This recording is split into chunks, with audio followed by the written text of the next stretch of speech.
Thank you. My name is Taylor Kulik.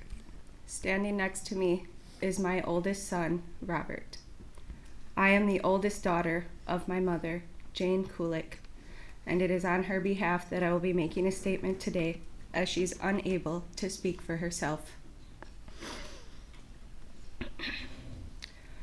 November 21st, 2021, the day my life was forever changed. The day my mom was murdered. It's still hard to believe that my mom was killed while marching in a Christmas parade. I will never forget that day. When I received the phone call stating that my mom had been hit, I rushed to the hospital to find her. Within minutes of arriving at Waukesha Memorial, people of all ages flooded into the ER. Many injured, many searching for their family members, just like we were. It was complete chaos. After 3 hours spent searching and waiting, finally, a nurse came and asked us to sit down. My heart sank. I listened as they told us how my mom was unconscious when she was loaded into the ambulance, that they tried to save her, but the damage was too severe for her to fight. She was dead upon arrival. She didn't even make it to the hospital. It hit me like a ton of bricks. My mom was just murdered. She was dead. I did not sleep at all that night. All I did was cry. I sobbed for the loss of my mother. I bawled for the pain of my children losing their grandmother. And I wept for the rest of my family as we had all just lost an absolute gem. Next picture, please. I still cry, even as we approach 1 year without her. This year of all the firsts without my mom has been difficult, to say the least. Every holiday, birthday, and monumental life moment, each of those moments another reminder that she's not here. She was known for giving cards on every occasion, and she showed up to everything she was invited to. She was always present because she genuinely cared. You could tell by the way her smile lit up the room or how contagious her laughter was. Her presence alone was just a sense of comfort, a feeling of home. She was supportive, encouraging, and just so laid back that you couldn't help but get along with her. These are just some of the reasons we all love and miss her so much. Next picture, please. Her name was Jane Kulik. Her sister called her Pain, so she was Auntie Pain to my cousins, and known only as Grandma to my kids. But for me, her name was Mom. Mom and I were super tight. I could talk to her about anything in the world. We used to text each other almost every day, talk on the phone almost at least once a week, and go out to lunch, just her and I, every other week.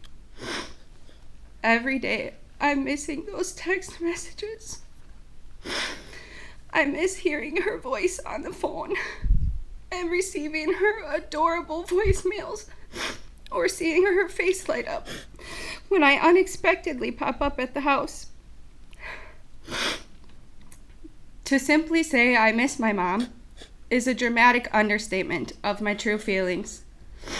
I'm devastated, a bit lost, and I can't fully describe how it feels other than a piece of me is missing.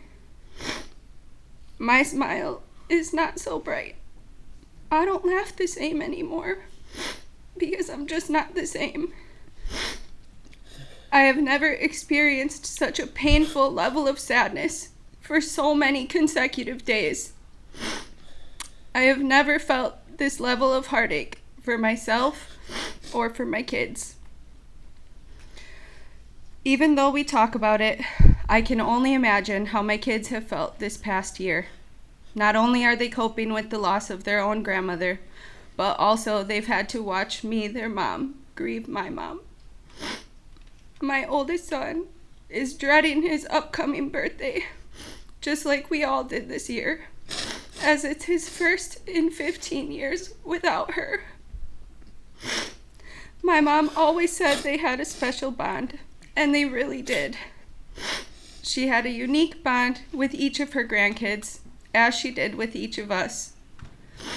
My other son, Darius, was worried that he would forget his grandma's voice. And my daughter, Kylie, is finally able to talk about her grandma without tearing up. Each of my kids had a super close relationship with their grandma, and they're all missing her deeply. We were all so close. From family game nights, barbecues, Sunday drives, to family vacations and beyond, we really did a lot together. We've tried to continue all these things without her, but they're different now. As the kids say, it's just not right without Grandma. Some things will never be the same without her.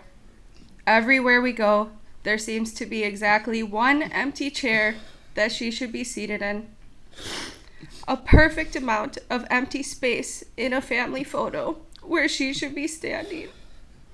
Or a little moment of silence where she should be laughing or adding to the conversation. Empty space. That's what it feels like. Empty, broken, shattered. Our family has an empty space where one of our members belong. An irreplaceable person was taken away from us abruptly. A member of our family unexpectedly gone. The rest of us left with a broken heart, shattered by the murder of an incredible person, left with an empty space that only she could fill. You can go to the next one, please. At this time, I would like to address my mother's murderer. Whatever your name is, I don't care.